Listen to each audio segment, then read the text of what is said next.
Hello and welcome to Engineering Ethics at NJIT. I'm your instructor Daniel Estrada, and this is the lecture video for lesson 12. This is the third part of the lecture, hopefully the last part. In the first two parts, let's see here. In the first two parts, I talk about the history of AI from the abacus to AlphaGo. In part two, I give a couple of arguments that machines can think, including the Turing test and the Chinese room and Lovelace's objection. In this third part, I want to talk more about how neural networks work in some technical detail, so you have a better understanding of the recent boom in AI, what we mean when we say a machine can learn, and what that means for the technological questions and the ethical questions. So hopefully I can talk about the technical side here. I have a demo to run, the TensorFlow playground, and then I'll raise some of the ethical issues.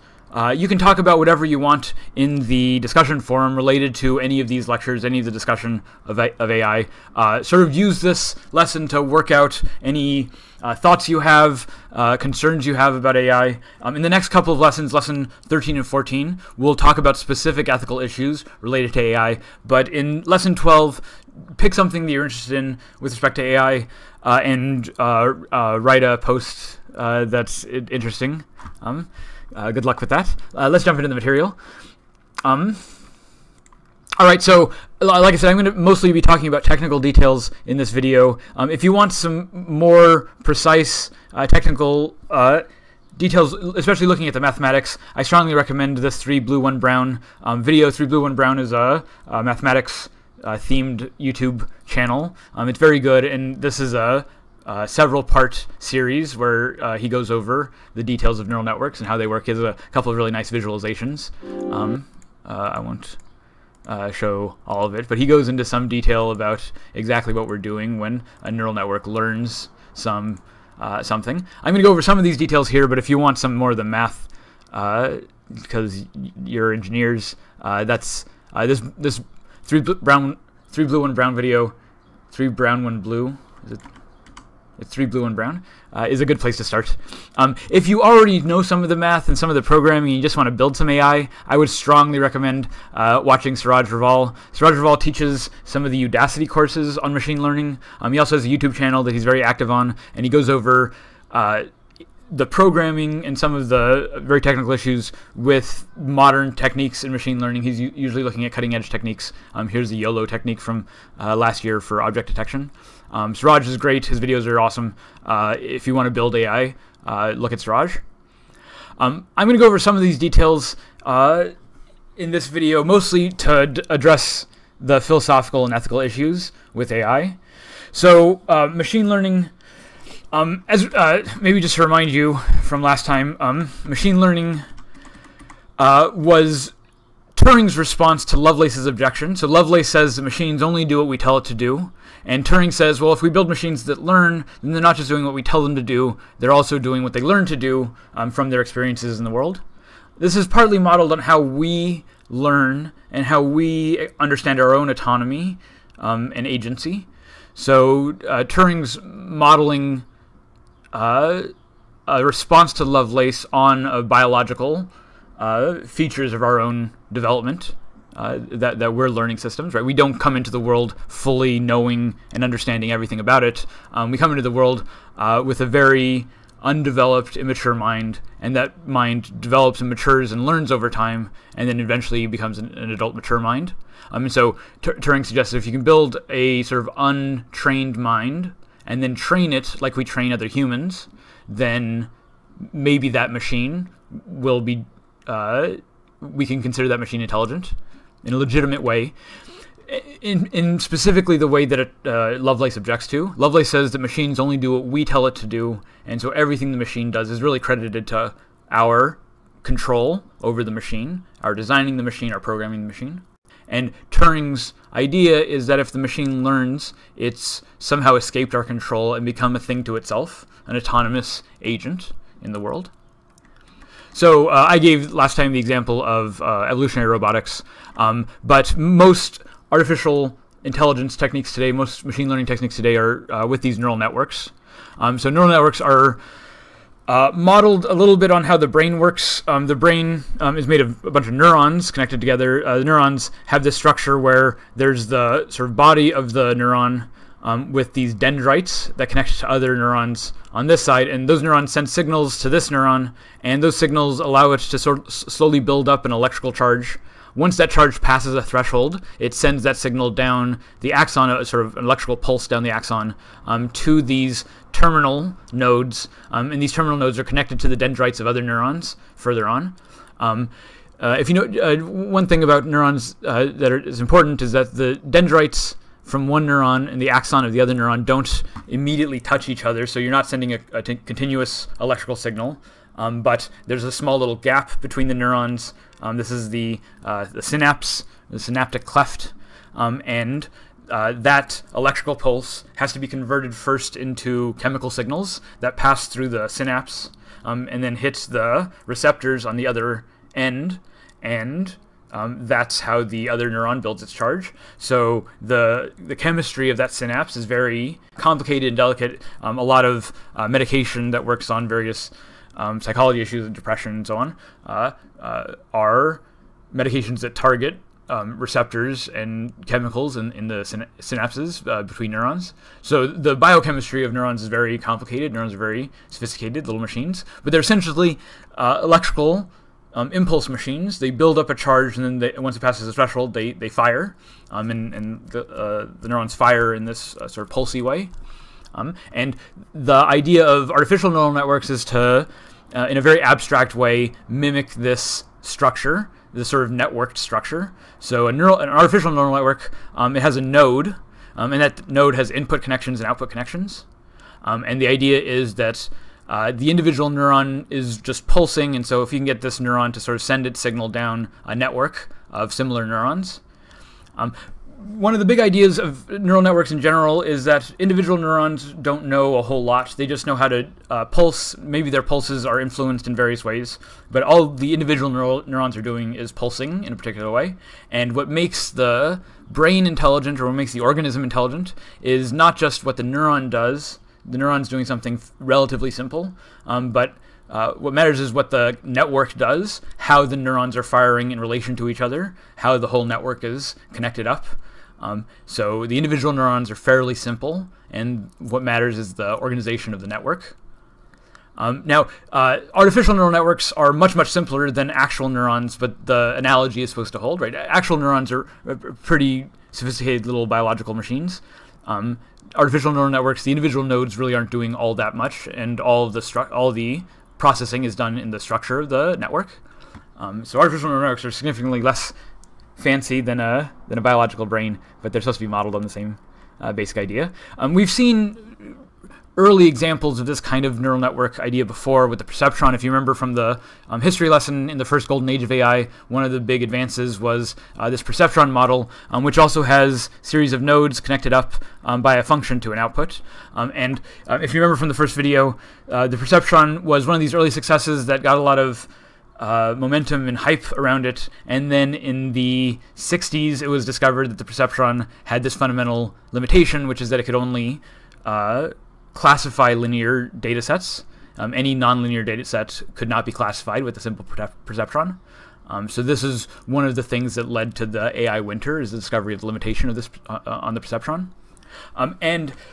So during the AI winter, everyone gets out of AI, but there's a few people who sort of stick around. People work on the mathematics. And in the mid-'80s, so well deep into the AI into the winter, in the mid-'80s, a few researchers discover that there's a solution to the perceptron problem, to this linear problem, which is actually pretty simple. It's just you add hidden layers. So the perceptron just takes the input and puts it together and puts it directly on the output. What the connectionists in the mid-'80s and early '90s figured out is that if you add hidden layers, and by hidden layer just means it's in between the input and the output. It's not hidden in any other sense, just that it's not on the input and not on the output. It sort of sits between the two. And the connectionists figured out that if you put even just one hidden layer between input and output, this will get around the linearization problem, that neural network with a hidden layer can solve classify nonlinear data sets and can in general solve problems that a simple perceptron cannot solve. In fact, they proved mathematically that a suitably programmed neural network can is Turing complete in the sense that it can perform any computable function. So it's at least in principle possible for a neural network to do anything that any other computer can do. So this is very general property of neural networks is part of what makes them so useful for these learning applications. Nowadays, you hear people talk about deep learning or deep neural network, and what they mean by deep is just that there's a lot of hidden layers, nodes in these layers, and a lot of connections between them. This very quickly becomes computationally expensive. It becomes very difficult computationally to perform all the calculations to pass data from these inputs through all the different layers into the output. Because remember, in these networks, each node in each layer is hooked up to every node in the next layer. So this node is connected to every single one of the hidden layer nodes in layer 1, and every hidden layer node is connected to every single hidden layer node in layer 2, and so on. And so if you have a lot of these layers and a lot of nodes, then you're doing a lot of computations just to figure out what the value for each node in the next layer is.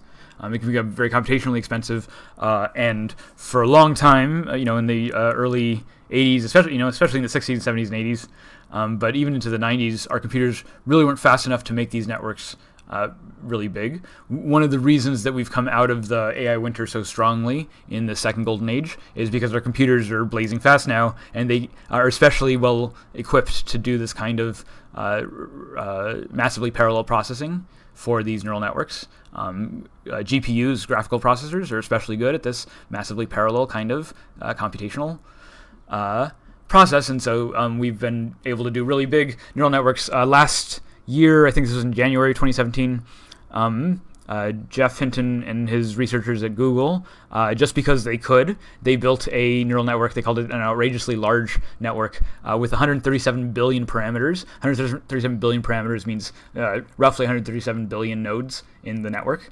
137 billion nodes in the network is huge. For comparison, your brain has about 80 billion neurons. So we're already building, as of January of 2017, which is in the past, we're already building networks that are of similar scale to to our brains, in the sense that they have the same number of nodes. Jeff Hinton says that even with these outrageously large networks, we're about 1 million times away from the complexity of the brain. It means 1 million times, not just in number of nodes, but 1 million times fewer connections between the nodes, 1 million times less organizational structure of these nodes. So we're still far away, 1 million times away from competing with human brains. But in computer science, 1 million isn't that big. 1 million is a mega. We've seen advances in technology that go on the order of mega scale changes in our lifetimes. So we're not that far away from replicating dynamics of human brains. So let me talk to you a little bit about how these neural networks learn. The basic idea is an idea called gradient descent. A gradient descent is the idea of minimizing your error. So imagine that you're on like a, let's say that this is a hill and you want to get to the top of the hill and you want to do it as fast as possible. So what that means is that sort of at every step of this elevation scale, you want to find the most direct line to the next level, until you reach the top. So you can think about this as a error minimizing function or error minimizing procedure, where at each step you're trying to minimize the distance from one step to the next. There's sort of various ways you could go to climb this hill, and you want to sort of take the most direct route given the topography here. So this is minimizing the error at each sort of step of the way. So in a neural network, the errors that we're minimizing is the errors in these weights. So the idea, these are called feed-forward networks, in the sense that you give it an input, and that input sort of travels through the network until it hits the output, and it never really loops back. Your inputs never really loop back. So you give it some input, it yields some output, and the way that it yields that output is through a bunch of mathematics with these weighted connections. So here, this is a very simple network. This input node is connected to every single node in this first hidden layer. and it's connected to each node by some weight. So this node times this weight to this one, and this node times this weight is connected to this second node in the hidden layer, and this node times this weight is connected to the third node in the hidden layer, and so on for each node in each hidden layer.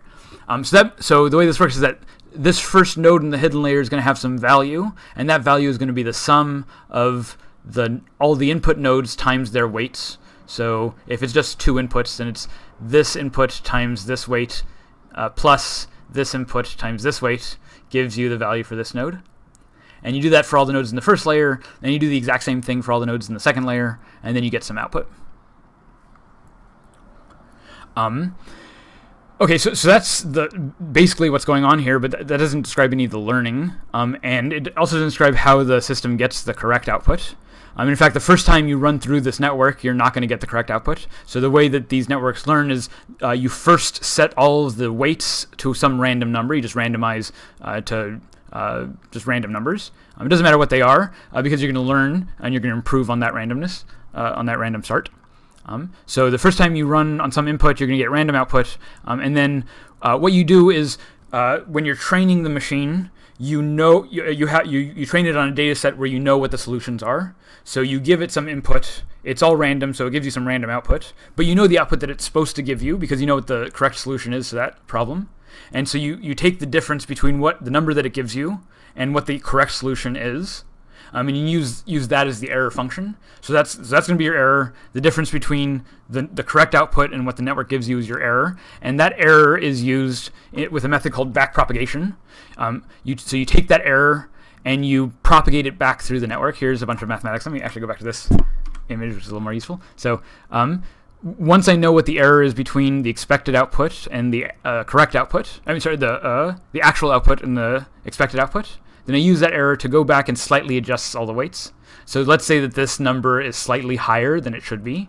So this number is slightly higher than what the correct answer should be. Then that means that this weight should be maybe taken down just a little bit, and so should this weight just a little bit, and so should this weight just a little bit, so that if we were to do that input again, the result here would be closer to the correct answer.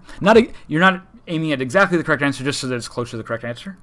And once we know that, then we go back again. So given that we've changed all these weights in this second hidden layer, we go back to the first hidden layer here and change these weights so that when they get to this node, this number is slightly less, and that means that we're going to get slightly closer to the answer. So again, so this is a feed-forward network learning with backpropagation. So you put an input, that input goes all the way through the output. Once you have that output, use that output to train the network by adjusting these weights slightly, and you do that in sort of reverse order, from the weights at the end all the way back to the beginning. And then you give it another input, and you go backpropagation to adjust the weights slightly again, and so input and then backpropagation to adjust the weights. And you do this over and over and over again until the error is minimized entirely, and you have a network that's giving you exactly the outputs that you expect. Right, so you can train a network like this to learn any data set, to get the correct answers for just about any data set. Some things are easier to learn than others. There's a bunch of techniques and sort of pitfalls and stuff that we'll go through in a second, but this is the general idea, is you're slightly adjusting these weights so that your output matches what you want it to be. Let me go ahead and run a model of this. So this is the TensorFlow playground. TensorFlow is the programming interface that Google uses for its neural networks, and in particular that was used on AlphaGo. So this is the same software framework, the same programming interface that was used to build AlphaGo, was used to train the best Go player and the best chess player and so on. And TensorFlow, it's open source software. You can go download it and build neural networks of the same sort. And TensorFlow also built this playground so you can play with an existing neural network, and that's what this is. This is a little neural network you can play with in your browser. It's actually going to run on the processors on your computer, so you can, if you're playing with this enough, you can hear it, maybe make your fan spin up, maybe make your computer heat up. Okay, so the demo here is, so here are the inputs on this side, these features, and the outputs are going to be some classification of this data set. So what we want is to draw a function that puts all of the blue dots on one side and all the orange dots on another side. There's lots of ways of drawing that function, and this neural network is going to try to discover one of these ways. So it's going to try to solve this problem, try to do a correct classification.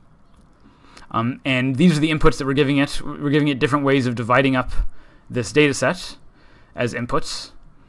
And then it has a neural network with a couple of hidden layers. Here we have 2 hidden layers right now. So 4 neurons in this layer and 2 neurons on this layer. And these neurons are going to be some intermediate representation from these inputs to the desired output. And you'll see that these representations, these internal representations in the hidden layers will change.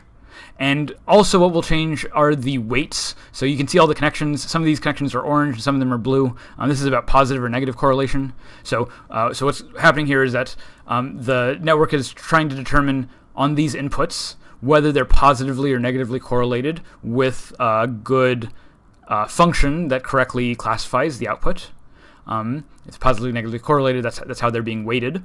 And then so you'll see that. So we can start this network off randomly, and I can reset it a bunch of times, and you can see each time it's random. Random both that the weights at each connection are random, and also the internal representations are random. So we can start it off with just some random state, and then we hit run. And what you'll see is this network learning to classify this data. So I'll go ahead and hit run here. Yeah, there it goes. Did it pretty quickly. So you can see, so first of all, the classification is correct, that it's accurately and completely sorted the blue dots from the orange dots. You can also see that the network is stable now. It's not changing very much because it's got the right answer. And the resulting the resulting network is different from the random network that it started out with. So some of these lines are thinner or thicker than they were when we started out with. The intermediate representations have changed a little bit also. Here, I'll run it again, starting on a different starting state. So maybe take note of the starting state here. Notice, for instance, that this connection on the 3rd node to the 1st node has a weight of 0.45. Okay, so I'm going to go ahead and run it. It finds that little circle. Okay, so notice that this circle is slightly different from the circle that we just saw. It's finding a slightly different function, and the pattern on this neural network is also different, right? So the internal structure of this network is different from the first network, and it yields a slightly different result from the first time we ran it. And notice also that the weights have all changed. So now the weight from this 3rd node in the first hidden layer to this 1st node in the 2nd hidden layer is now 1.3. So from those random starting points, it's adjusted these weights, and now it hit on a weight of 1.3. And given all the configuration of all the other weights, this gives it a satisfying result. I'll go ahead and run this one more time just to see it because it's cool. Right, so pretty quickly, right, so notice it gets to the solution in a slightly different way. The ultimate solution is also slightly different, and each of these networks are configured slightly differently every time I run it. So again, part of the point here is as a response to Lovelace's objection that these machines only do what we tell them to do. Well, no, here's a kind of machine that learns on its own autonomously. And the way that it's configured after it learns is something that I'm not telling it specifically to do, that I don't anticipate before it does it. Every time I do it, it's unique to that particular run of the network. Right? These all get around the kind of worry that Lovelace has, that the machines only do what we tell it to do. Okay, run it one more time. Yeah. Let me go ahead and do a slightly more difficult one. So they, on the TensorFlow playground, I encourage you to play around with it. It's really fun. They have a couple of different data sets you can play with. Here's a very difficult one. So already this neural network, you can see this is nonlinear data. There's no straight line that would accurately classify this data. So this is something that a perceptron couldn't learn, even this first simple case. But a neural network, even with just a couple hidden layers, does it pretty quickly. Here's a much harder data set.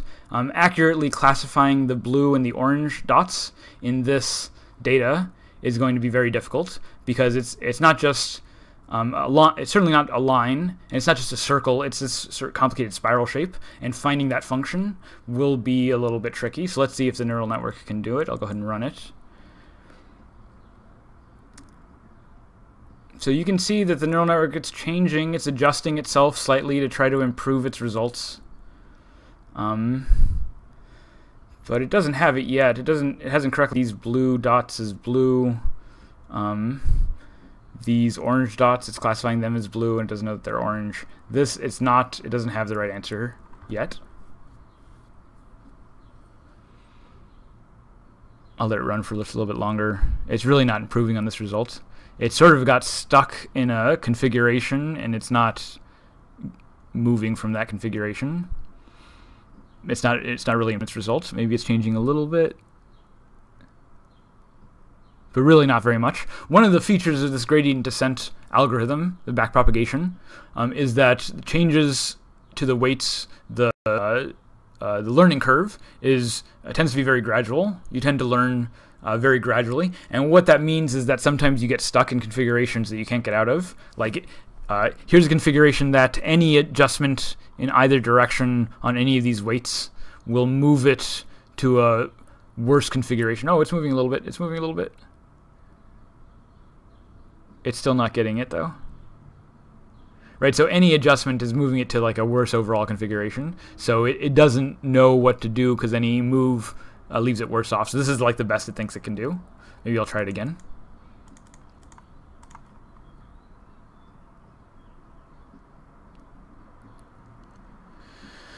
This one found a very similar shape here, but it's not, that's not the shape that's going to get the right result.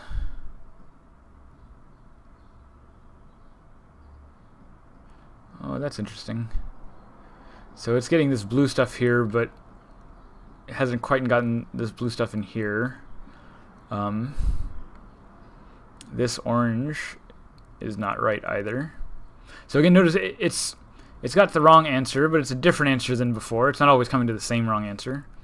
It's trying the best it can, but it looks like it's getting stuck in these configurations that don't let it improve any on its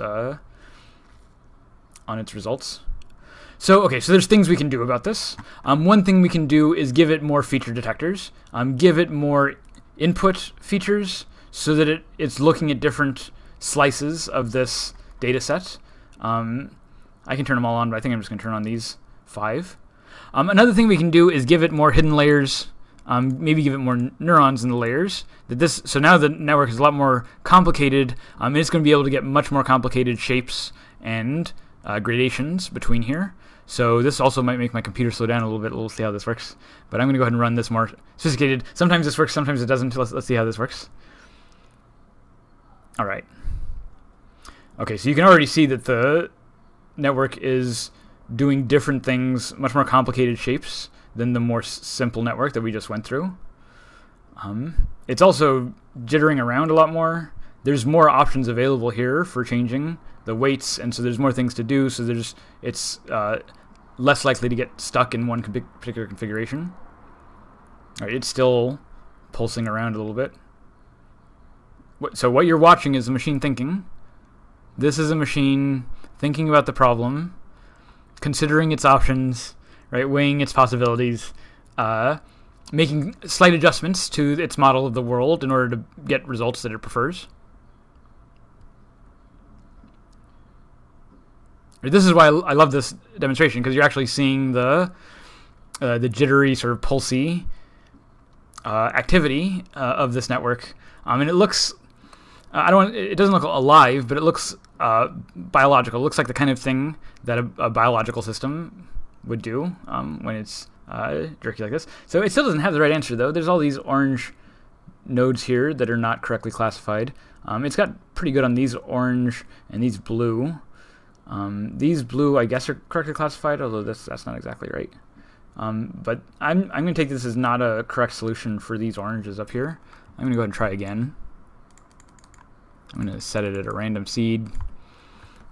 See it. Get to work.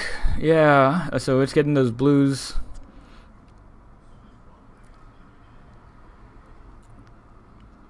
So again, what's happening here is that the system is adjusting the various weights at each layer, weighing these different inputs and the different sort of hidden internal representations differently to try to best capture this output data set.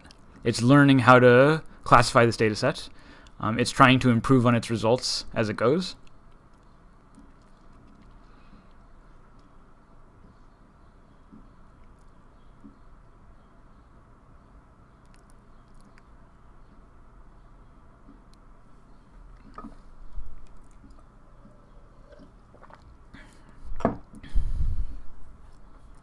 So it looks like in a configuration that's not really ideal. These orange ones up here are definitely not correctly classified.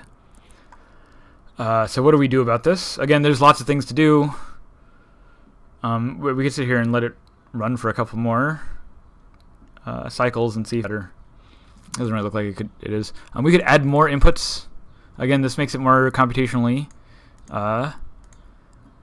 difficult. Maybe if I do something like this, maybe if I constrain this internal representation to just 2 nodes, and then have it pop out again to more nodes, 2 and 4 and 2 and 4. Let's try something like this.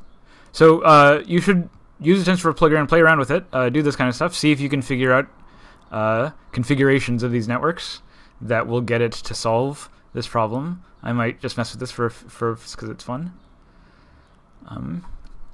Again, these patterns are different from the patterns that we've been seeing before. This network is able to do it's making slightly different guesses. This network got all of these orange ones, which were problems for the last network. It doesn't have these ones correct. It also is not getting these ones or these ones correct. So this network does not seem to be doing very well. It may be still doing some work.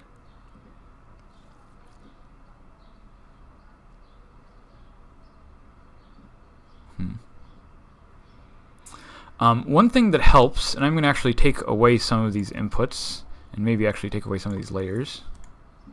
One thing that helps is adding noise. Maybe I'll just add one more neuron. Sometimes you get stuck in these configurations where it doesn't seem to know how to improve on its result. And one way of getting around this is by adding noise. Adding noise means that every once in a while it takes a random guess in some direction. And the idea is that it helps you jump out of those local optima configurations, and you might be able to get a better result that way. So let me try this with a little bit of noise.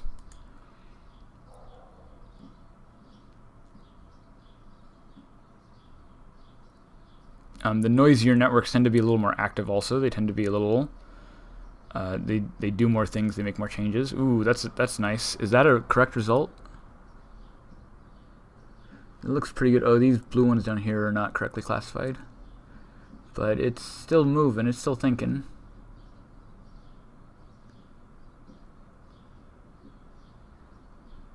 Yeah, you're doing it.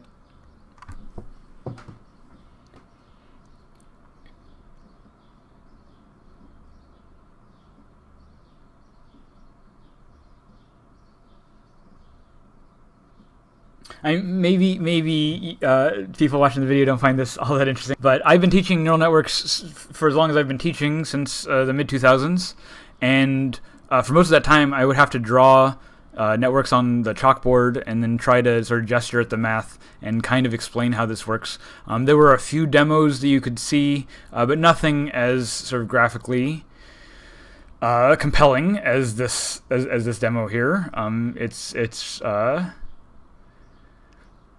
It's really nice to have this tool that you can just play with in your browser and see exactly what's going on with these neural networks. All right, this guy's not getting it.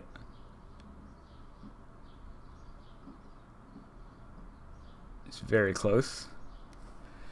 I want to wonder just one more time, have good faith in the machines. Let's try one more time. Ooh.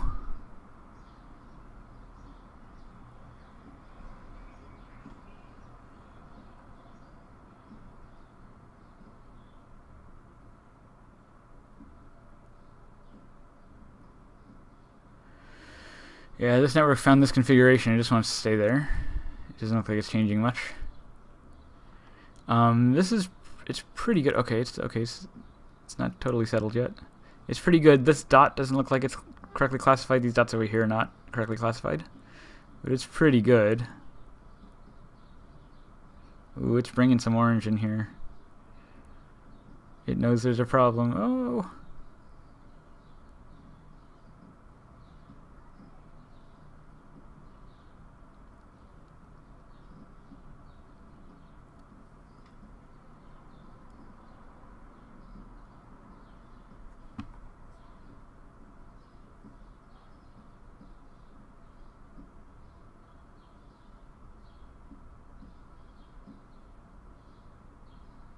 It's gonna. It's gonna just gonna have to sit here for. I'm just gonna kill it off. Okay, bye.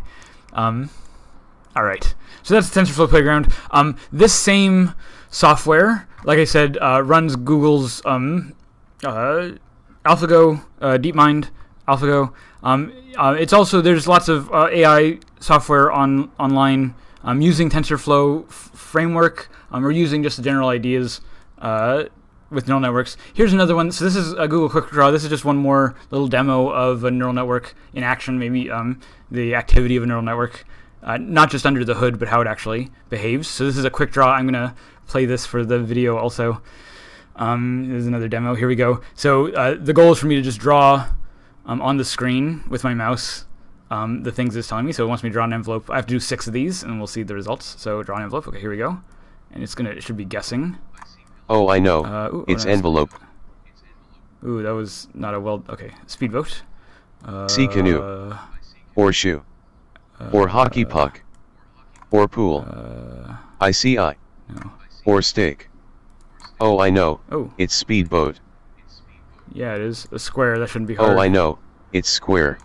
Yeah, there you go. Broccoli, okay.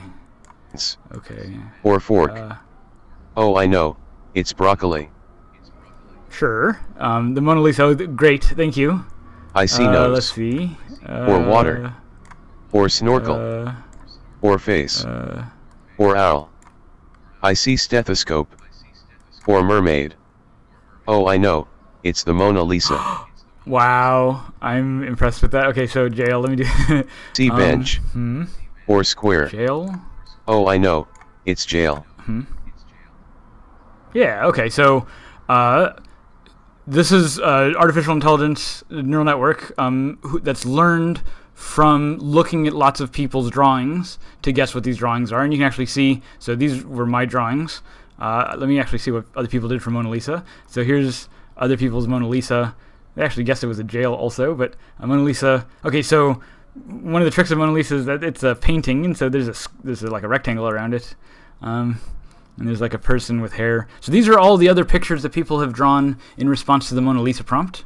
And this is a neural network that's plays game a bunch of times with a bunch of people so that it knows what people think or what people draw when they are told to draw Mona Lisa. And it can use all of this training data to interpret what I drew when I draw Mona Lisa here. Right, same thing for maybe speedboat. Here's other people's speedboats. A lot of people on their speedboat have outboard motors. That's nice. Sailboats are not speedboats, but apparently that got drawn as a speedboat also. Okay. Right, so this is a neural network that's learning on the basis of interacting with lots and lots of people.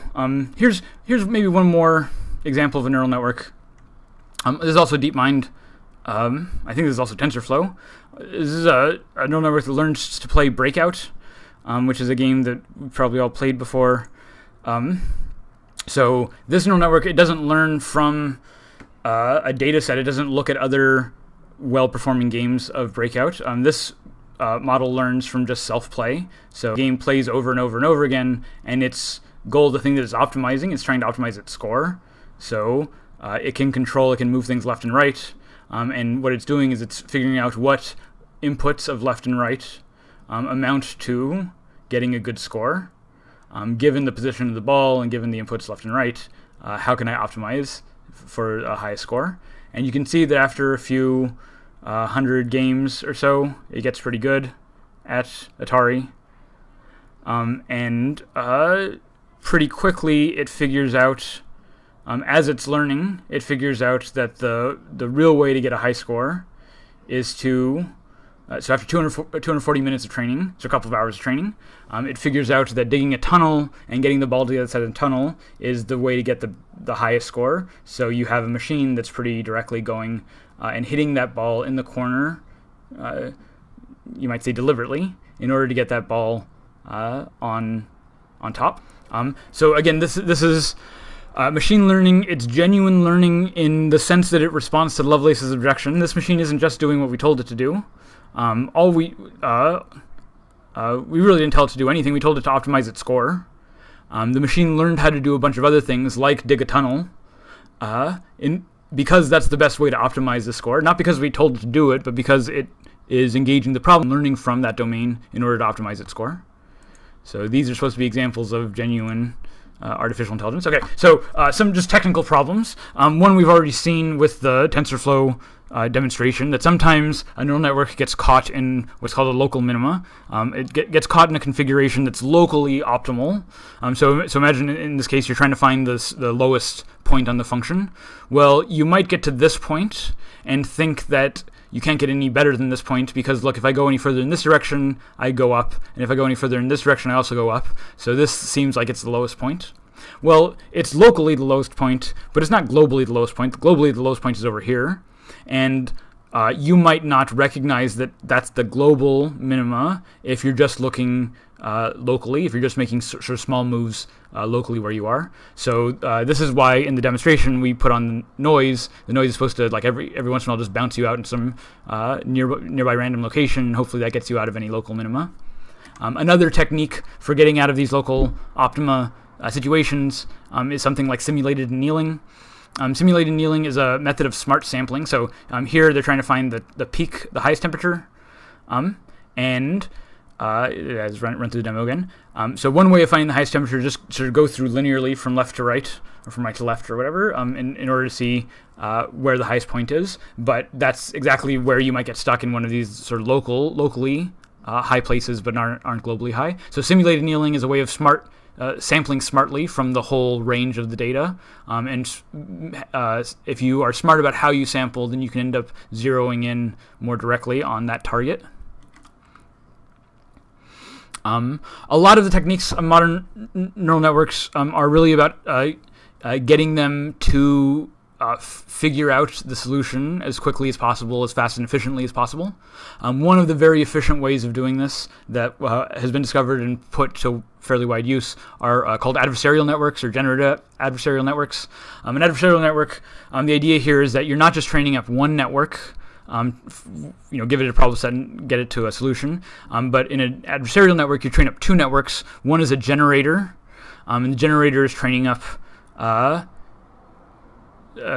is one network generating solutions, and then the idea is that you mix those solutions with other data, and then you train up another network called the discriminator. The discriminator is supposed to try to discern the real data and the data that the first network is. So the idea is that your discriminator is your adversary, and the generator's job is not just to produce output, but to produce output that fools the discriminator. So the discriminator, so you're training two networks at the same time. One of them is trying to do the task that you set, and the other one's trying to fool the first one. I'm sorry, the first one's trying to solve the task, and the other one's trying to it's trying to do it in a way that fools another network. And then using these two networks in this adversarial way, where one's trying to fool the other, you end up getting networks that zero in on the optimal solution, on the best solution quickly. So adversarial networks are really important. Jan LeCun calls it the most important theoretical advance in artificial neural networks in the last decade. So that's important. Another big problem with these neural networks that I've always mentioned is just that it's computationally expensive. That even for classifying, a number like this 8 in this pixel array, a typical neural network solution to this would assign every single pixel to one of these input layers. There's 784 pixels, and then every one of these pixels gets connected to every one of the layers in each hidden layer, and then depending on how many hidden layers you have a really big network. It's just lots of computation. So a lot of the advances in artificial neural networks over the last few years have been ways of cutting down on this computational overhead.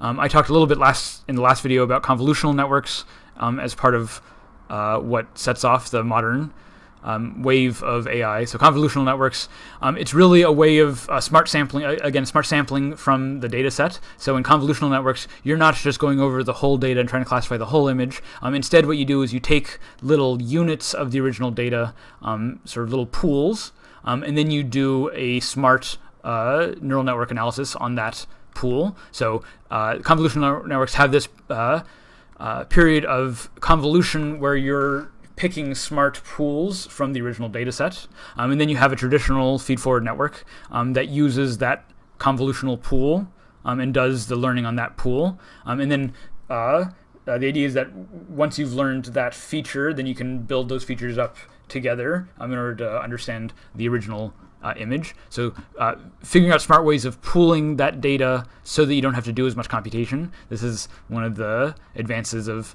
convolutional networks. This is a chart that's going around. It's actually a two-part chart. This is the bottom half. This is the top half. That gives you just a little overview of some of the techniques of AI, of these neural networks that are popular. Like I said, the original neural network, is it even here? The perceptron? They don't even have the perceptron on this. That's interesting. I thought there was a version of this with the perceptron, but the very simple feed-forward networks that we've been looking at, deep feed-forward networks have more layers and so on. Recurrent neural networks have these little looping nodes so that some of the information feeds back on itself, and there's been lots of experiments with different kinds of recurrent networks. Like I said, the most popular, successful of these networks are these convolutional networks. Jeff Hinton solved ImageNet in 2012 using convolutional networks, which were designed by Yann LeCun, who used to work at Facebook. These convolutional networks are pretty efficient. They're not they're good for some problems. They're not the state of the art in some other problems, but they also involve a lot of computation. We talked a little bit about generative adversarial networks as well. So you have some. The idea you should be getting from this is that what matters about these networks are how they're configured, how all the nodes are configured, how the nodes are passing information along the network, and the general organization of the network. And these things matter to how efficient these networks are, how well they can classify certain kinds of data sets, and so on. Another thing that's done to handle the computational overhead is there's a lot of processing that needs to be done. I mentioned that GPUs tend to be good at this kind of parallel processing activity, but even still, we want more processing. And Google has recently started putting out these special purpose hardware. They're called tensor processing units that are really just designed at a hardware level to do lots of this matrix multiplication that allow these neural networks to learn. So these are special. This is special purpose hardware being built that does the kind of mathematics needed to train these neural networks very fast.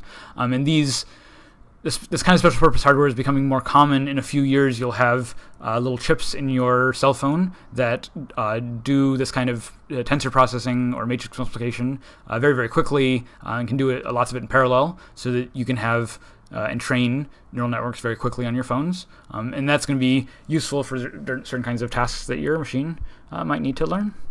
Okay, so I think I still have time to do a bit more here. So I've just finished some of the technical discussion of AI, and now I want to talk about the ethics of AI. Like I said, in lessons 13 and 14, we're going to go into more direct discussion about first, on autonomy, on machines that control themselves. I've given you maybe some technical reasons for thinking these machines are autonomous and why that might be a philosophical issue, but there's also ethical challenges with autonomous machines. I'll introduce some of that here. There's also going to be issues with the impact of AI on the labor market, on jobs, and so on, and so I want to talk about that also in lesson 14. But right now, I just want to think more generally about the impact that putting a bunch of learning machines, intelligent artificial devices, what happens when we introduce a lot of these things to society, what kind of ethical challenges might arise. And a sort of preliminary, very introductory article on this topic is from one of my friends, Peter Asaro, in 2006. He writes an article, "What Should We Want from a Robot Ethic?" The idea is just to raise this question: what does it mean to think about ethics with respect to robots or automated technologies of any kind? There might be discussion of what exactly counts as a robot, but does AlphaGo, which is just software, does that count as a robot? These kinds of questions are interesting, but maybe not totally relevant for the ethical debates. Maybe they are if you want to make it an argument, but so. I'm not focusing here on what counts as the question is what do we do with all these machines around us? And you might divide this question into three distinct sub-questions.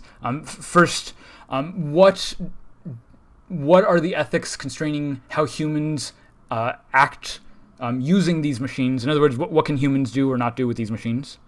This is to think about the machines themselves as tools that humans are using, and that the humans are really the ethical agents at play, and an ethics of AI is really about what humans should be doing with these machines.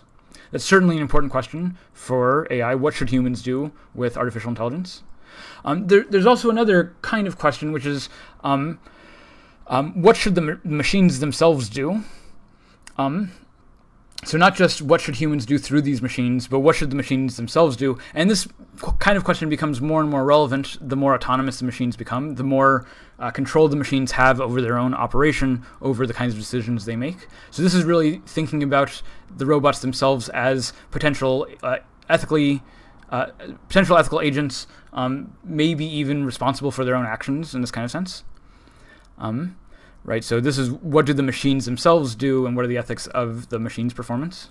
Then finally, there's a question that's not directly addressed by either of these questions, which is how should humans and robots interact with each other? How should humans and machines relate to each other? What are examples of good relationships? What are virtues in the relationships between humans and robots? And what are maybe bad or unvirtuous or wrong relationships between humans and robots. So this isn't just about humans as agents, and it's not just about robots as agents, but it's really about humans and robots as members of a shared ethical community, that we're sharing some social spaces, and how do we treat each other in these spaces. So along these lines, and just to start out some of this discussion, we might think about something like do not pay bot. I like do not pay bot because it's an example of how not all artificial intelligence, not all automation is purely the result. Automation doesn't just replace low skill, low wage labor. Do not pay bot is a legal bot. It can file paperwork in order to do certain legal operations on your behalf. You can go to Do Not Pay Bot, for instance, to contest a parking ticket that you've had that you think is unfair for whatever reason, or there's other kinds of sort of simple operations. Contesting a parking ticket isn't the most important legal issue at stake, but it is something that affects lots of people. Filling out the paperwork is usually, if not merely tedious, it might also be difficult or confusing.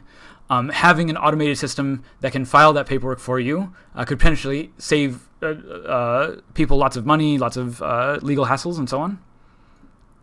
Now, this is work that would be done by a lawyer or legal clerk, and that's a high-skilled job that you'd probably pay a lot of money for. And because tickets aren't the kind of thing that costs that much money, you usually don't want to hire a lawyer to contest a ticket, which means you usually end up paying the ticket. And that means even if you shouldn't be paying that ticket. So Do Not Pay Bot, it's not really taking over jobs for lawyers, but it's doing legal work that a lawyer might have done, but lawyers are too expensive to do this kind of work. So Do Not Pay Bot sort of fills this niche of low cost legal work that's very easy to do. In some sense, Do Not Pay Bot extends legal protections to people who couldn't otherwise afford a lawyer. And this changes, in some sense, the legal framework. I mean, maybe sometimes cities depend on getting a lot of tickets, including tickets tested. And so if Do Not Pay Bot is contesting a lot of these tickets, maybe cities aren't getting as much revenue tickets, and maybe this causes certain social challenges, maybe social challenges that make cities outlaw some services like Do Not Pay Bot, maybe. That seems unlikely, but you can see just how a system like this can disrupt the social infrastructure. Here's another example that's very commonly cited in these discussions of ethics, which is biases in the training sets. So these are learning from the data that you give it. They're learning in some sense on their own, in the sense that you're not telling them what to do. You're really just giving them a data set and hoping they learn the right thing from that data set. And this can go wrong in lots of ways, especially if the data set itself is biased. So this image here is from a ProPublica article. Machine Bias is a sort of well-known article from 2016. ProPublica is an investigative journalism outfit online. Wrote this report investigating the use of software in several counties in criminal justice systems in the South. So this is software. Let me see if I can find the name of the software.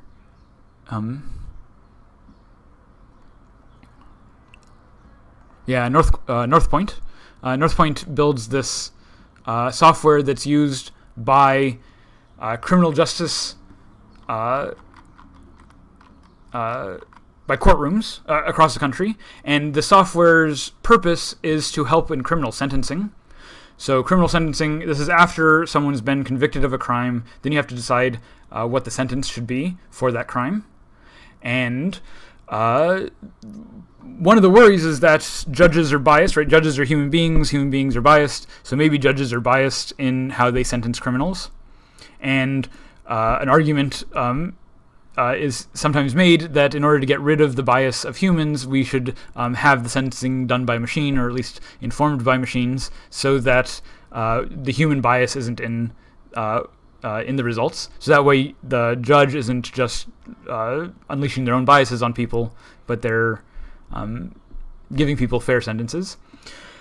So this sounds good in theory, but in practice, when you're training these machines to sentence criminals, you're typically training them on the history of criminal sentencing, which is all of what judges, all the case history that judges have been sentencing criminals in the past. And just as human judges now are biased, human judges in the past have also been biased. And so if we train machines to accurately replicate the decision-making of judges in the past, then the new machines will just replicate those same existing biases. And so here's the example of this from the report. Here's Vernon Prater, and the software judged him as a low risk. Vernon's case history was that he was involved in 2 armed robberies prior, and 1 attempted armed robbery. After he's released, so he's judged low risk and then released. After he's released, he goes on to commit grand theft. Whereas Brisha Borden, whose prior offenses include 4 juvenile misdemeanors, was judged high risk, even though, in fact, once she was released from prison, she goes on to commit no offenses whatsoever. Now, you might think that the correct result would have been the exact opposite sentencing, but that's not what the machine did, and the reason the machine didn't do that is because that's not what judges would have done in these situations either. In other words, the criminal justice system is already biased and would tend to penalize Brisha more harshly than Vernon, despite Vernon being what seems like the bigger risk. Right? And this is exactly the bias that we want to avoid, but if we just train our machines on the history, then we're just going to replicate that bias. And in some sense, it's going to be even harder to root out that bias, because that bias is now, it's not in any person's actions, it's just in the software that we're trusting to sentence our criminals, or give out credit, or give out loans. Or in China, there was a article, I think this was last year, where some Chinese researchers built a neural network to try to determine by looking at people's faces whether they were criminals. They took pictures of a bunch of criminals in China. So this is it was Chinese researchers using prisoners in China, people who were in Chinese prison. They took their pictures in a data set, and they took a bunch of people who were not criminals, and then they trained a neural network to try to distinguish the criminals from the non-criminals. Like I said, you can build a neural network to compute any computable function. So it's in theory possible to build a neural network that does any classification scheme you'd like, distinguishing between the criminals and the non-criminals in some data set, distinguishing between the gay people and the straight people. Let me be absolutely clear that there's no correlation between the structure of your face and whether or not you're likely to be a criminal. There's no relationship whatsoever. But you can build a data set and then train a neural network to classify between people you think are criminals and people you think aren't. Right? If you give it a data set and you say that this is the correct classification, you can build a neural network that will do that classification. Right? Maybe some of the people who are in prison in China deserve to be there. Maybe some of them don't. But they're assuming that all those people are criminals, and then they're building a neural network that will identify those people or people like them in random pictures of faces. Again, there's no relationship whatsoever between the structure of your face and whether or not you're a criminal. In fact, the only reason to think so is from old racist and discredited science. So you might know that there was this old science called phrenology. And phrenology was the idea that you could tell a person's personality from like looking at the lumps in your head. that different areas of your skull, or not your brain, but your actual skull, like the bone that makes up your skull, that different areas of the skull were associated with different personality features or mental characteristics or whatever, and that a trained person could feel these features in your skull and tell things about not just your personality, but also your health, your future, this kind of stuff. This is pseudoscience. It's not true. There's no relationship whatsoever between the structure of your skull and your personality. Your structure of your skull has a lot more to do with like what's happened to you over your life, especially how you were born, and how the plates in your skull fuse together in your early childhood, and then if you get bumps on your head or whatever over the period of life. So there's no basis for this theory. This theory really results from early racism. There were racist assumptions that people had about different structural features, and they thought that you could tell the difference between a rational European and a irrational savage by just from the structures of their skull. And so this kind of racist theory manifesting in this junk science. The science isn't accurate at all. There's no value to the science whatsoever, but the science ends up being used to these racist and prejudiced stereotypes that people had, and so people ended up practicing this also. So that's the same thing that's going on with this criminal sentencing, is that there's an existing political bias of wanting to punish certain people, and then you can build a machine learning network that will justify your prejudice. We'll say, well, look, these people, you can tell they're criminals from the shape of their face. You can't do that, but what you can do is build a machine learning neural network that will help you justify it. Right? And so the threat here is it's not that the machines are going to attack and kill us. It's really about people using these machines in order to justify unjust activities, sort of malicious uses of these this AI. This kind of machine learning automation has all sorts of implications. I'm not going to go through all of it, but this video, especially if I turn on the audio. Here's the ground truth video of Obama saying the same words. Especially our friends who are lesbian, gay, bisexual, or transgender. I visited with the families of many of the victims on Thursday, and one. So the point here is that the video on the left is the actual video. This video on the right is not real video. This is computer-generated video, and it's really easy, especially with neural networks, to train character models like this to be very accurate with speech and intonation and movement and so on. This kind of stuff gets really good, especially as our computers get smarter and better at handling images and videos and so on. This kind of malicious use of these computing technologies has all sorts of implications that I'm sure you can imagine. So think about this stuff. Here's some resources to help you. There's a couple of conferences that happen every year that talk directly about the ethics of artificial intelligence and machine learning. One of them, a really great one, is this FAT-ML conference. FAT is fairness, accuracy, and transparency. FAT-ML in machine learning. Their recent 2018 conference was amazing. It was at NYU. I was watching it online. You can watch the live stream for each one of these talks. And they're all about biases in machine learning, how this affects different populations, how it affects different populations differently. So you might remember a few years ago that Google was having a problem with its photo classifiers, that it wasn't accurately classifying black people in photos as persons. This was very embarrassing for Google, and it was a result of them using biased data sets. Understanding the implications of this for society is really important. A lot of the talks at this FAT-ML conference is about these sort of issues. There was also, earlier this year, the AIES, the Artificial Intelligence Ethics and Society Conference in New Orleans. I participated in this conference, actually. This is a break-off conference for the AAAI, which is the big artificial intelligence, the Society for the Advancement of Artificial Intelligence. AAAI is the big professional AI society, like the NSPE is for the engineers, AAAI is for AI researchers, and AIES is their ethics offshoot. And last year they had a conference with lots of different talks. I don't know if the videos are online yet, but you can read some of the papers here. They're also very good. My paper's in there. There's also the 100-year study at Stanford. So Stanford has been doing these every... They did the first one in 2016. This is a 100-year where they're looking at what is the impact over the next 100 years of AI. 2016 was their first report. They're going to do another report, I think, in 2020.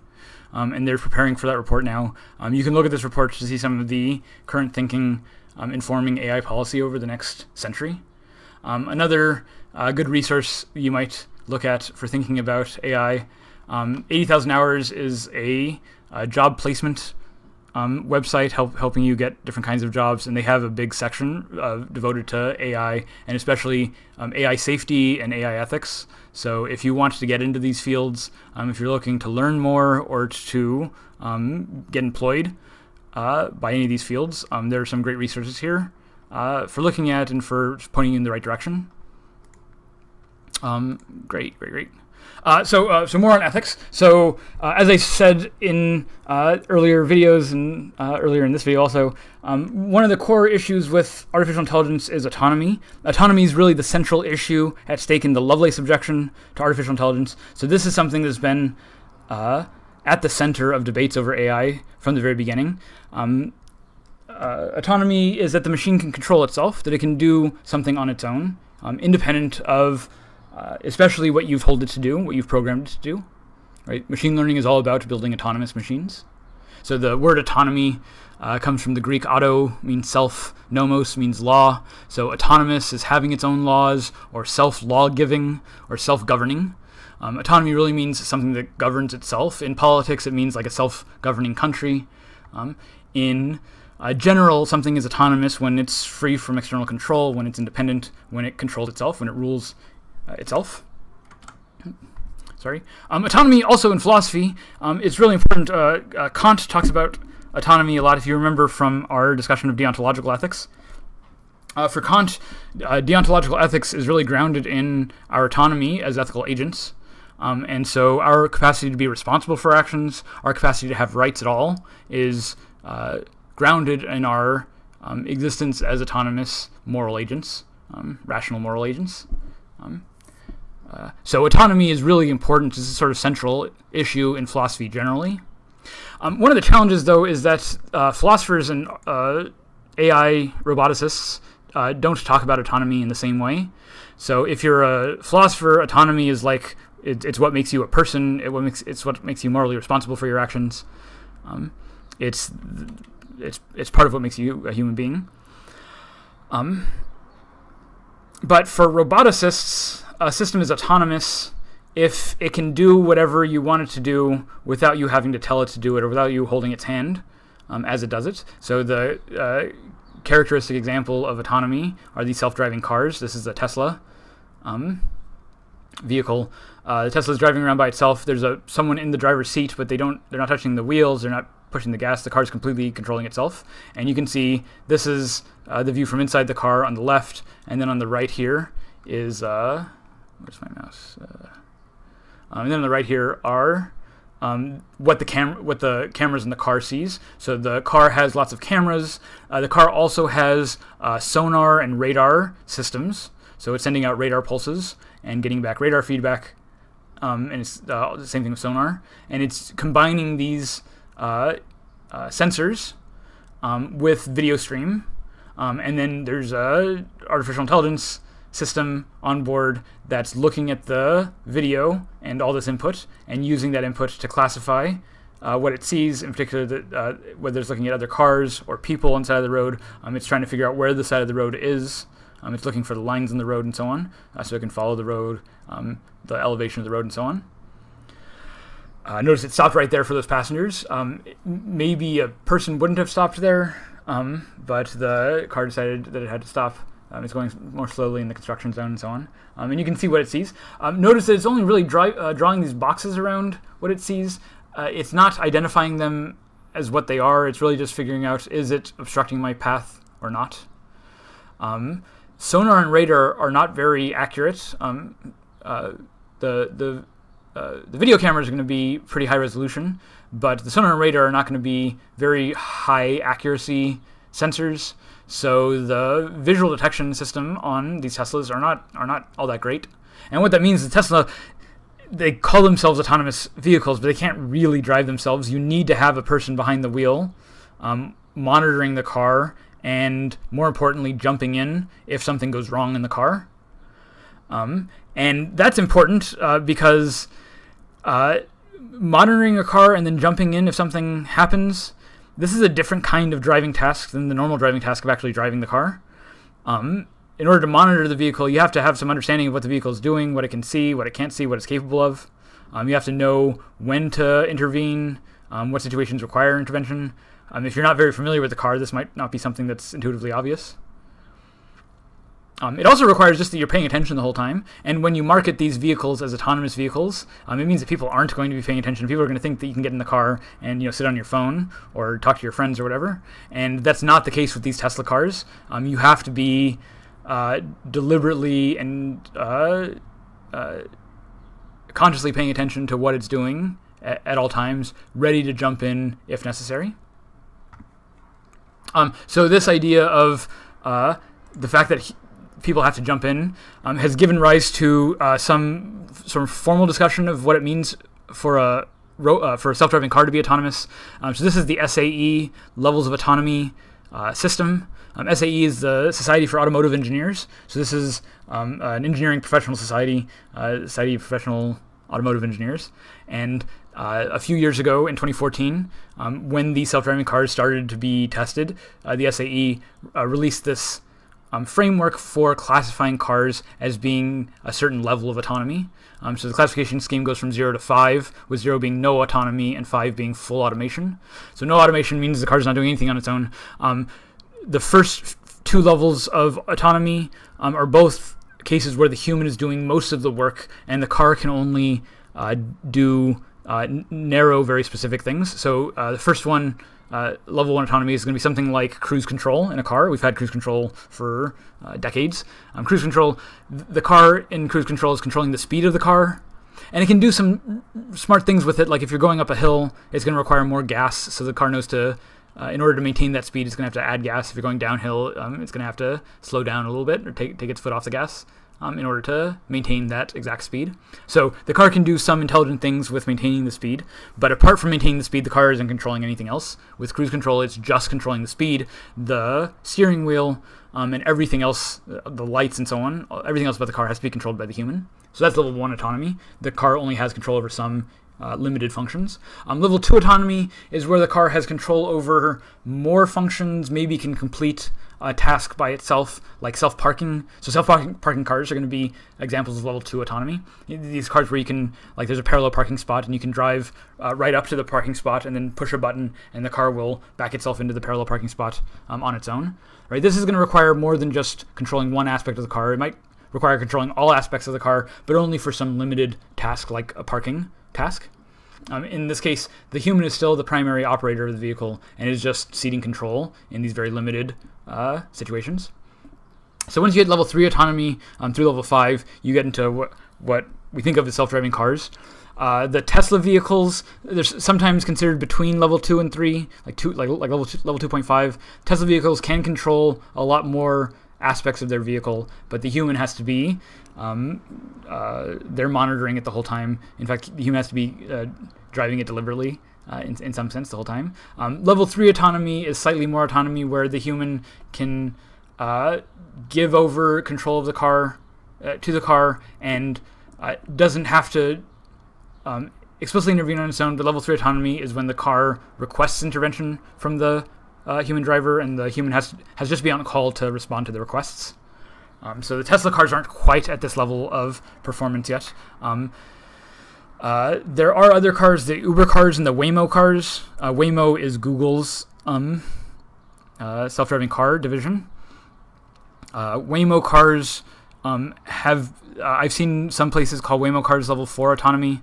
Level 4 autonomy requires little intervention from the human operator. It might require the human intervenes in some cases, but the car doesn't require asking for intervention in order to operate safely in general situations. So the Waymo, the statistic I heard was that the Waymo can drive for over 5,000 highway miles without requiring any human intervention. 5,000 highway miles, that's like several days of driving, maybe a couple of weeks of driving. So it can drive long distances without requiring any intervention. That might change if road conditions change. In bad road conditions, it might not drive as well. In city, urban conditions, and construction zones and so on. But in general, highway driving, the car is capable of handling itself for over 5,000 miles without human intervention. In contrast, the Uber car that just crashed in Arizona, which just happened a few weeks ago from when I recorded this video, it's still, people are talking about it. Uber vehicles, the statistic I heard was it was getting about 13 highway miles per human intervention. Those cars are not as reliable. The human has to be basically intervening every 10 minutes or so, and that's requires a different kind of driving. So this kind of driving, again, is very unsafe when you're having to do this task switching between anything else you're paying attention to and then switching back into driving mode. Especially if you're not paying attention for a brief period of time, it's hard to situate yourself in the road environment in a way that's safe. The task switching between human and machine, it's really the most dangerous part of this whole SAE level. At level 3 or 4, or level 3 especially, that's where these machines are most dangerous because it requires human intervention. Level 4, less human intervention. Level 5 is when the machine is said to be fully automated, and that's where the machine doesn't require any intervention at all. In fact, level 5 automation, the human passengers can be passed out drunk in the back.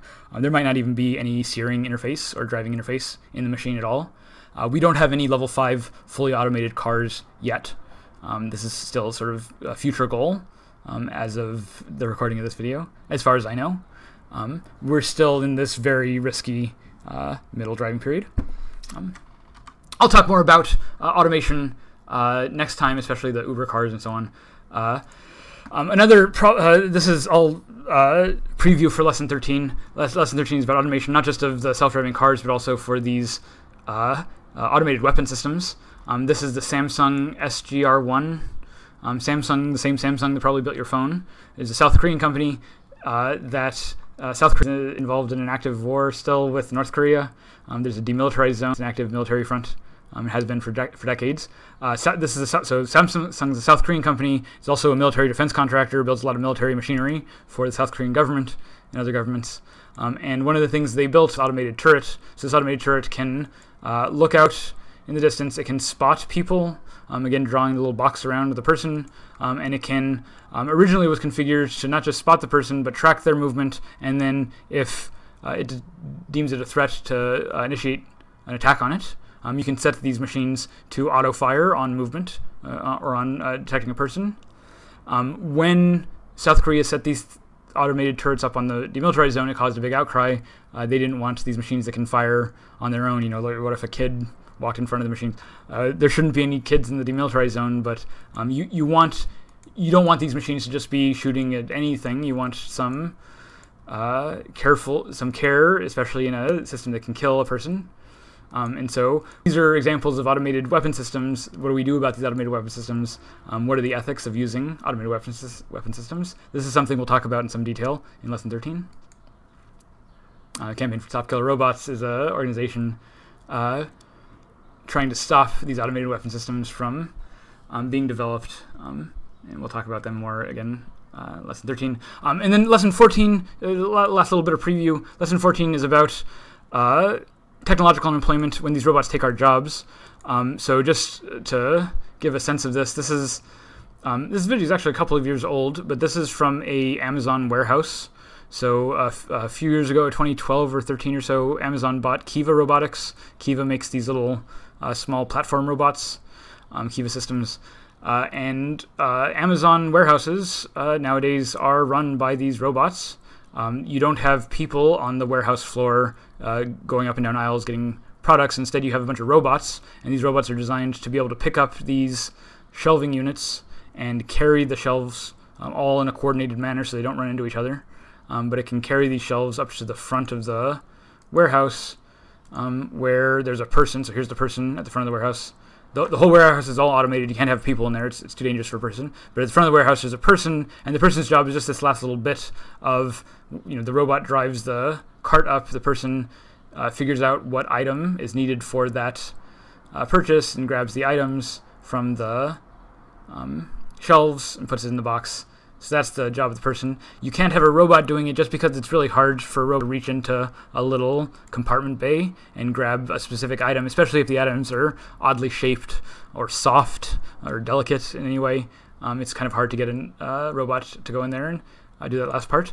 This last part is the picking part, and in fact, Amazon knows that this is the last little bottleneck of this whole process to be automated. This is where you still have to hire the human. Humans are expensive. So for the last few years, Amazon has been running competitions, the part picker competition, precisely to have teams develop robots that are really good at picking components out of shelving units like this. I think, in fact, the part picking competition has been more or less solved. That the part pickers are really good now, and pretty soon even that last job you're not gonna need a human. So yeah, so these warehouses, the kind of volume that Amazon pushes in its business is huge, but the number of humans needed to operate this volume is very, very small. A comparable business, 100 years ago would have required, even 20 years ago would have required lots more employees than what Amazon is able to hire. There's also lots of discussion of the employees not being very happy working in these factories. The factory is really designed around the robots. So you can talk about what you think of Amazon as a company. What do you think about the robotics at Amazon? Here's another example of technological employment. Right, at your McDonald's, you're not going to have a service person at a cash register that you tell your order to. You just have a screen you can put your order into. This is low wage work. You don't need to be super educated to work at McDonald's. So maybe engineers in our class don't feel so threatened by this. But as we talked about, do not pay bot. This machine learning techniques are not just limited to low wage jobs. They're taking jobs all over the place. And we'll talk about this a little bit more on lesson 14. Maybe I'll.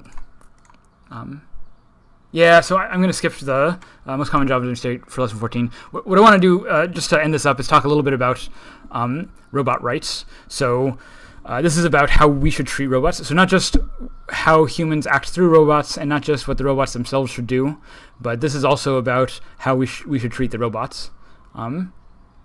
What's the proper treatment of robots? This is the question of robot rights. So just some things to think about. In San Francisco, there's already a ban on service robots operating in public sidewalks.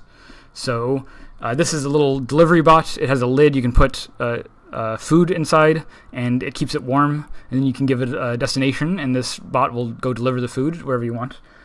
This is a delivery service startup in San Francisco testing out a robot, a sort of food delivery service robot. There's lots of these startups in San Francisco, in the Bay Area, testing out these kinds of technologies. Some lawmakers in San Francisco were concerned that these robots might pose a safety hazard, might push humans off the sidewalks. And so this is last year in December, in 2017, they issued a ban on the operation of service robots on public sidewalks. So banning robots from public sidewalks. Is that fair to the robots? Is that something that we should allow sort of discrimination against the robots on public sidewalks? Do the robots have a right to use the sidewalks? Maybe you should also consider that robots tend to be bullied when they operate in public spaces.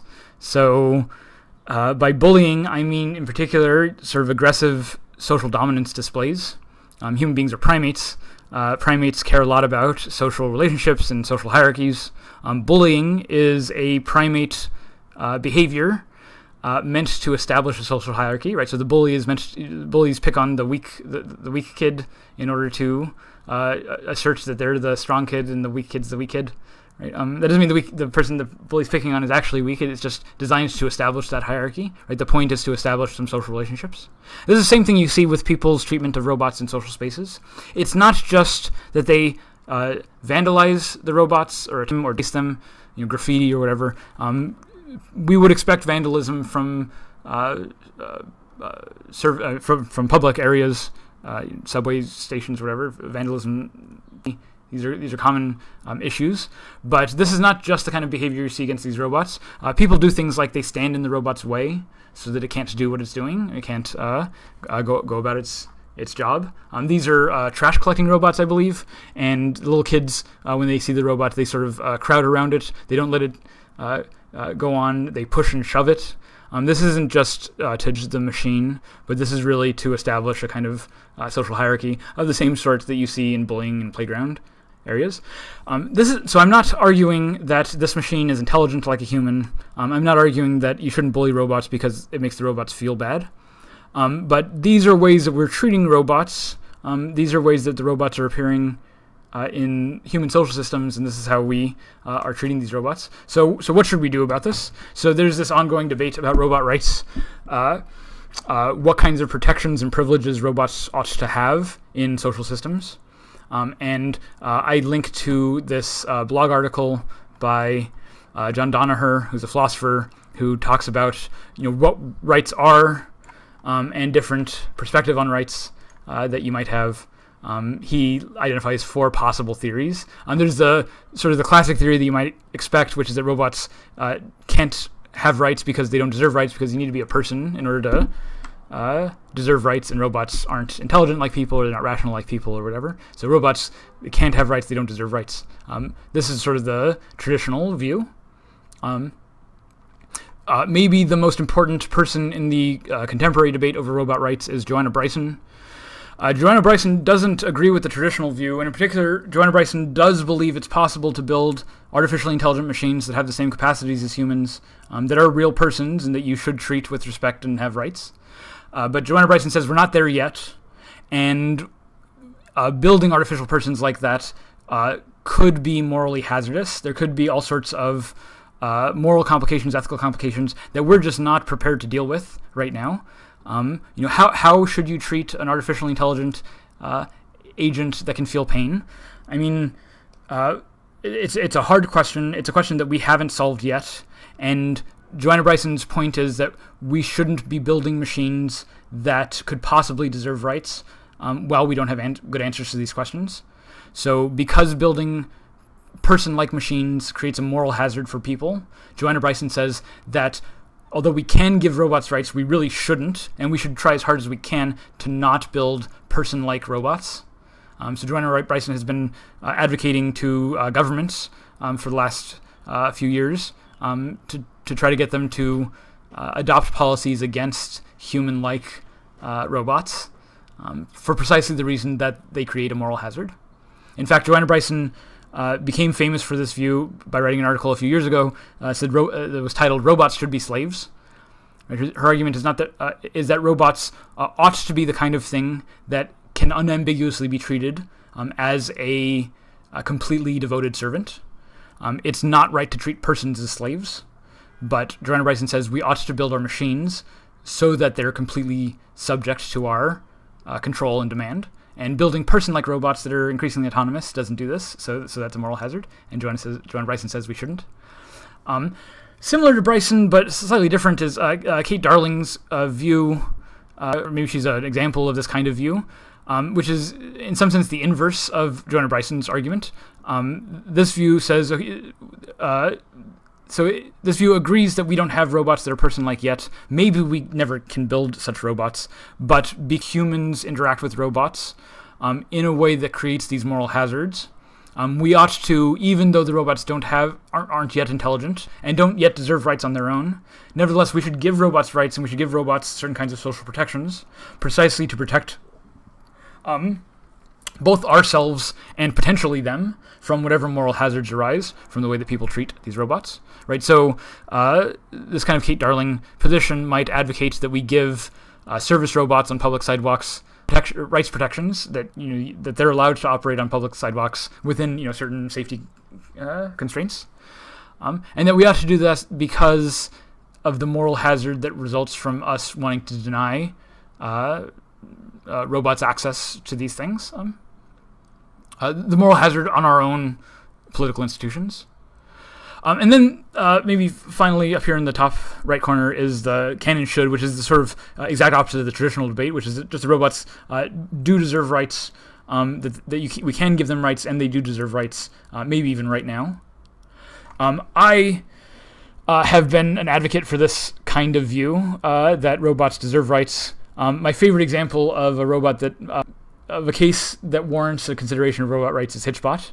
Hitchbot wasn't a delivery robot. Hitchbot really didn't do anything at all on its own. Hitchbot was made of a bucket, some pool floaties for arms and legs. There was an iPhone inside of it, and the iPhone had a Twitter and an Instagram feed. But what Hitchbot did was Hitchbot sat on the side of the road and stuck out its thumb, and Hitchbot was supposed to be a hitchhiking robot, hitchhiking across the country. Hitchbot actually was able to hitchhike across Canada. This was in 2014, I believe. Hitchbot hiked all the way across Canada, starting in the east and going west, in 26 days, across 19 different rides. This was in 2014, 2014.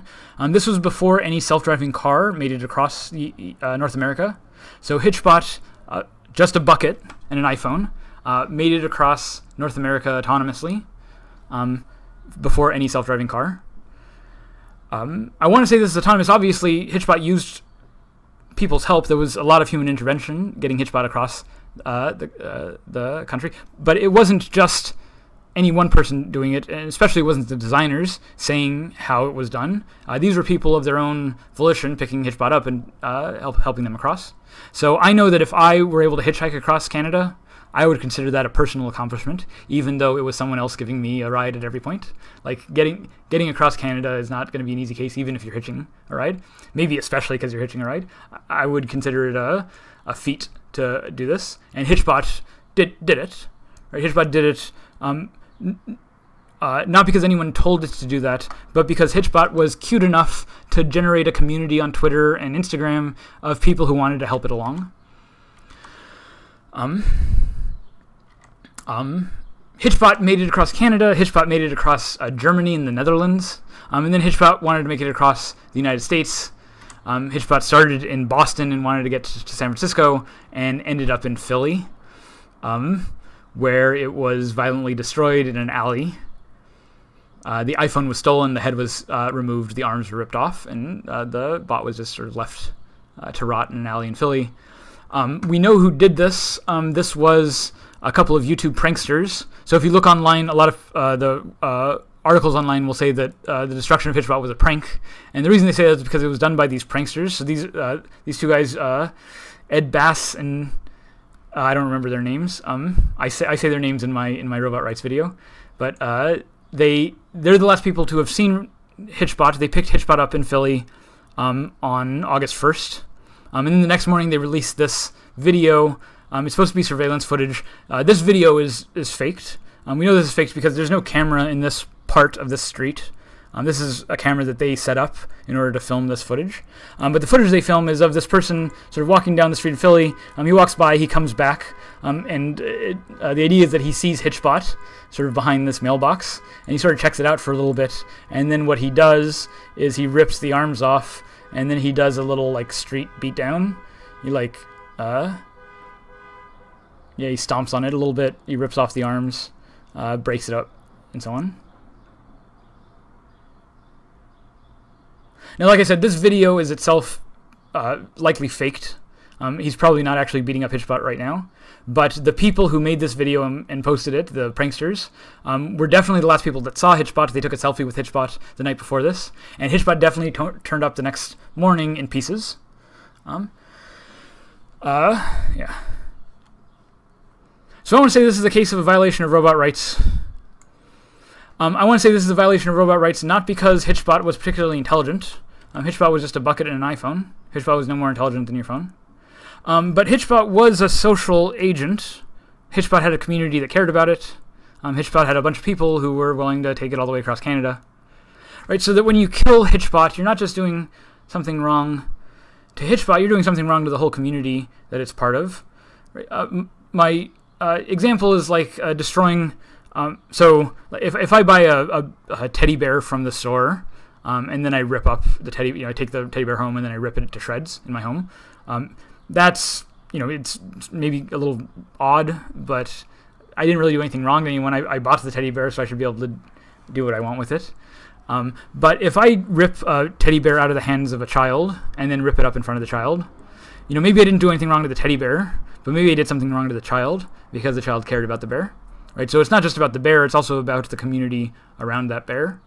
And Hitchbot had a international community that cared about it and wanted to help it along in its goals. And when you destroy Hitchbot, you do a harm to that entire community. And so this is my idea of robot rights, is it's not about what the machines themselves can do. It's really about what protections we think the robots participating in our social systems ought to have. And maybe we should make it so that people can't just destroy a service robot just because they want to, just for the laughs or for the YouTube page views. One last argument along these lines. If the defense of Hitchbot is too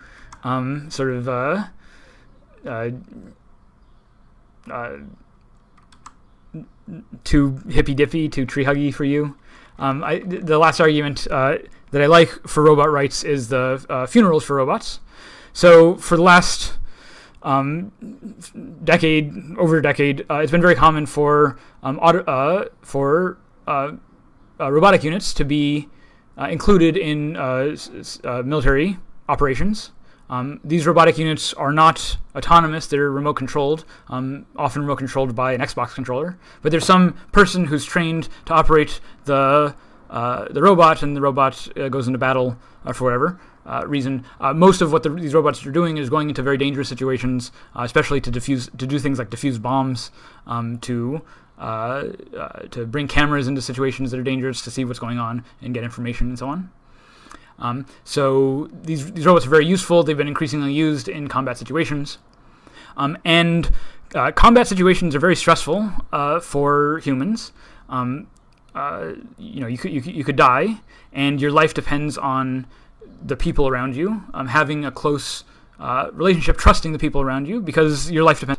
So soldiers tend to have very close relationships with each other, sort of a band of brothers idea.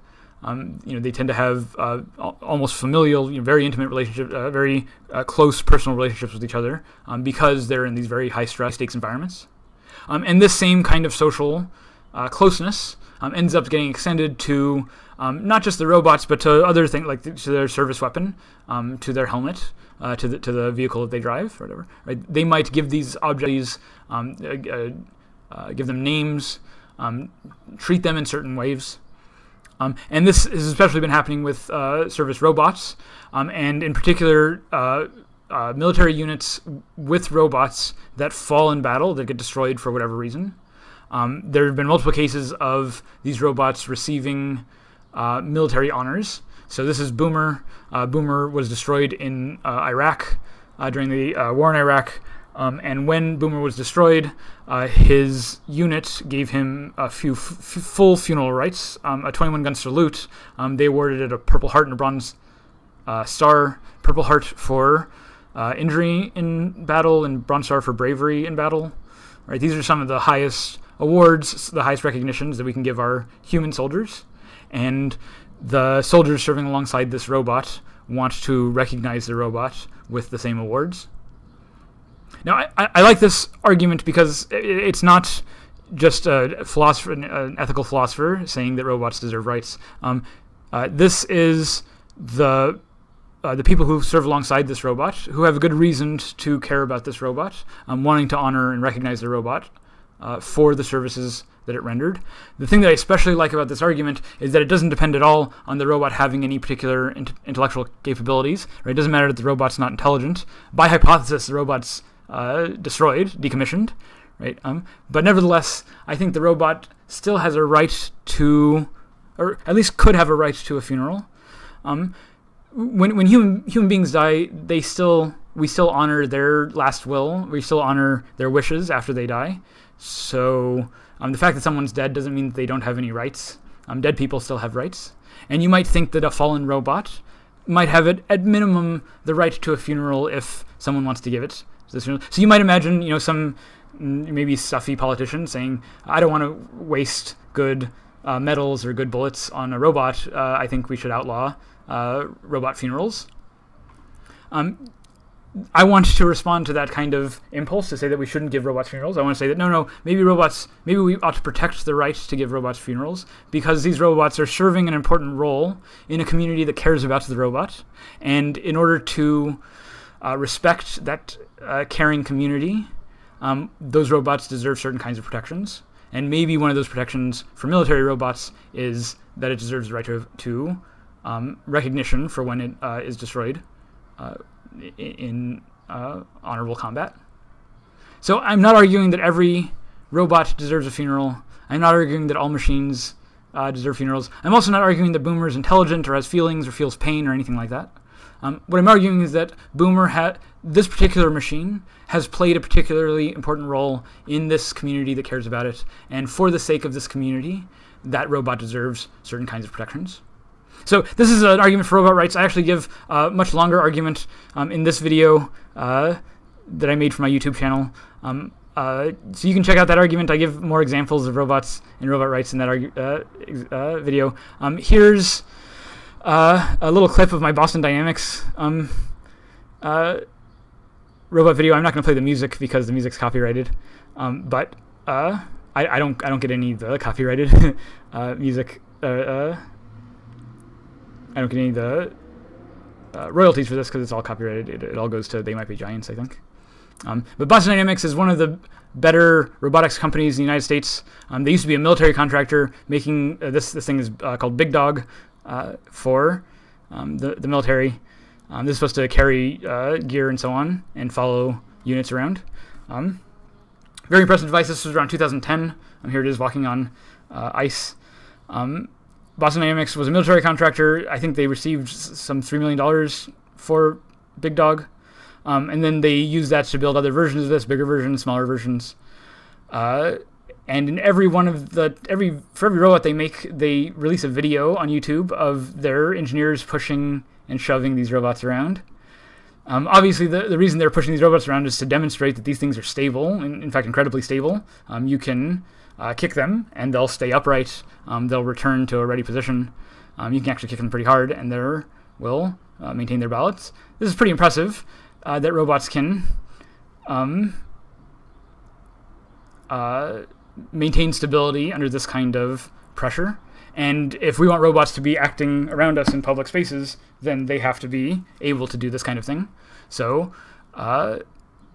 it's important that these robots are able to do this. It's very interesting that they can. Boston Dynamics is showing us that they can do this in order to demonstrate how resilient their robots are.